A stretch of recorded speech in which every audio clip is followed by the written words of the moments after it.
আসসালামু আলাইকুম।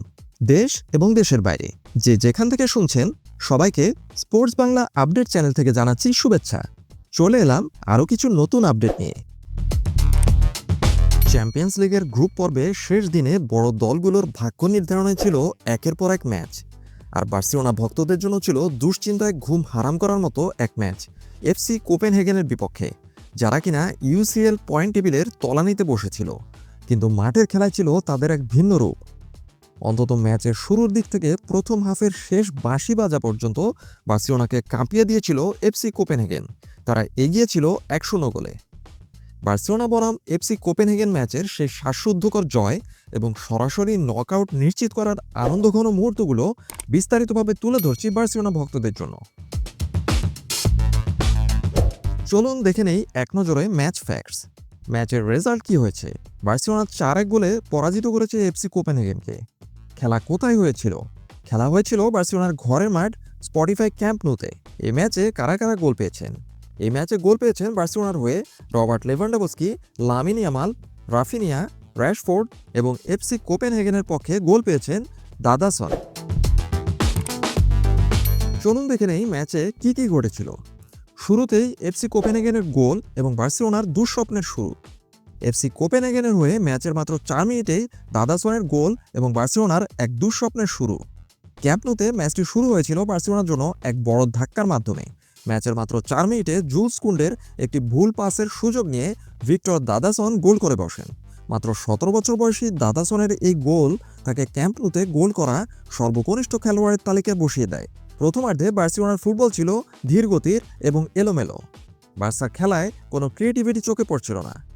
যদিও গোল খাওয়ার 4 মিনিটের মধ্যে বার্সেলোনা বেশ কয়েকটি সুযোগ পেয়েছিল, কিন্তু রবার্ট লেভানডোভস্কি এবং রাফিনার ব্যর্থতায় বার্সেলোনা সেই গোলগুলো পায়নি। এর মধ্যে এরিক গার্সিয়ার একটি বুলেট গতির শট বারে লেগে ফিরে আসা ছাড়া বলার মতো তেমন কোনো আক্রমণ ছিল না। বিরতির পর কোচ হ্যান্সি ফ্লিকের বার্সেলোনা ম্যাজিক দেখাতে শুরু করে। বিরতির পর হ্যান্সি ফ্লিক একটি কৌশলী পরিবর্তন আনেন। এরিক গার্সিয়ার পরিবর্তে মাঠে নামান মার্ক বার্নালকে। এই তরুণ খেলোয়াড় মাঠে নামার পরপরই বার্সেলোনা মিডফিল্ডে কন্ট্রোল ফিরে পায়। এই একটি পরিবর্তনই বার্সার মাঝমাঠে গতি এবং সাহসের সঞ্চার করে। বার্সেলোনা এখন আর নিরাপদ পাসিং নয়, বরং প্রতিপক্ষকে চেপে ধরার জন্য এক ঝোড়ো ফুটবল শুরু করে। লামিন ইয়ামালের জন্য ছিল এক জাদুকরী রাত এবং রেকর্ডে ভরপুর। ম্যাচের মোড় ঘুরিয়ে দেন তরুণ বিস্ময় বালক লামিন ইয়ামাল। এই ম্যাচের মাধ্যমে রেকর্ড অ্যাসিস্ট করেছেন লামিন ইয়ামাল। 48 মিনিটে তার নিখুঁত ক্রস থেকে রবার্ট লেভানডোভস্কি গোল করে সমতায় ফিরান বার্সাকে। এটি ছিল চ্যাম্পিয়ন্স লিগে লামিন ইয়ামালের 8ম অ্যাসিস্ট, যা একজন টিনেজার হিসেবে প্রতিযোগিতার ইতিহাসের সর্বোচ্চ। তিনি কিলিয়ান এমবাপ্পের রেকর্ড ভেঙে দিয়েছেন এই ম্যাচে। অবশেষে বার্সেলোনা লিড পেয়ে যায় 60 মিনিটে। 60 মিনিটে লামিন ইয়ামাল নিজে একটি গোল করেন। লামিন ইয়ামালের বাঁকানো শট কোপেনহেগেনের ডিফেন্ডারের গায়ে লেগে জালে জড়ালে বার্সেলোনা 2-1 ব্যবধানে লিড পেয়ে যায়। অবশেষে রবার্ট লেভানডোভস্কির রেকর্ড এবং রাশফোর্ডের একটি দর্শনীয় ফ্রি কিক গোল। 48 মিনিটে করা গোলের মাধ্যমে রবার্ট লেভানডোভস্কি উয়েফা চ্যাম্পিয়ন্স লিগে 40টি ভিন্ন দলের বিপক্ষে গোল করার এক অবিস্মরণীয় মাইলফলক রেকর্ড স্পর্শ করেন, যা এর আগে কেবল লিওনেল মেসি ছিল। ম্যাচের শেষ দিকে 85 মিনিটে বদলি হিসেবে নামা মার্কাস র্যাশফোর্ড একটি অসাধারণ বাঁকানো ফ্রি কিকে কোপেনহেগেনের কফিনে শেষ পেরেকটি ঠুকে দেন। 2019 সালে লিওনেল মেসির পর র্যাশফোর্ডই প্রথম বার্সেলোনা খেলোয়াড় যিনি চ্যাম্পিয়ন্স লিগে সরাসরি ফ্রি কিক থেকে গোল করলেন। অর্থাৎ একটি লম্বা সময় পর বার্সেলোনা চ্যাম্পিয়ন্স লিগের ফ্রি কিকে গোল পেল।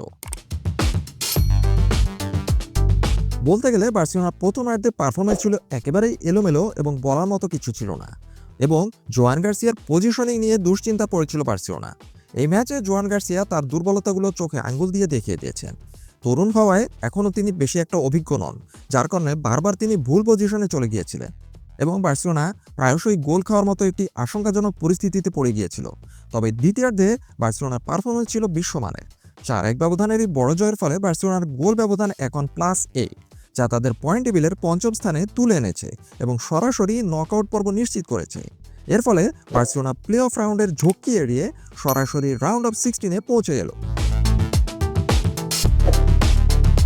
আর বার্সেলোনার এই স্বস্তির জয়ে বার্সা ভক্তরা এখন আনন্দে ভাসছে।